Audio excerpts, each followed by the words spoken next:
Ladies and gentlemen, we are on Turbotax and I'm going to show you how to report your cryptocurrency on taxes. So let us jump into it. The first thing I want to go through here, of course, is some minor requirements and so forth. So the first thing you want to know is if you've bought cryptocurrency, if you've held cryptocurrency, or if you've transferred crypto from one wallet to another, you don't have to report the cryptocurrency, right?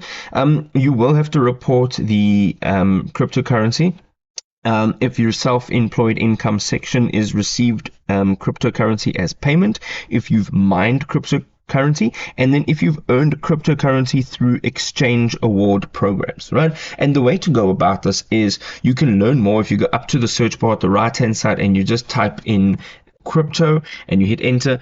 You will see that there are some guides in terms of uploading and working with your crypto. So now that you know the requirements, you can go ahead and in your sections over here, the other tax situations, you're going to go in, and once you tap on start, you will be able to individually clarify and qualify all of your individual cryptocurrency declarations. And there you go. If you are wanting to report your cryptocurrency on your taxes, TurboTax is the place to do it. We'll see you next time. Cheers for now.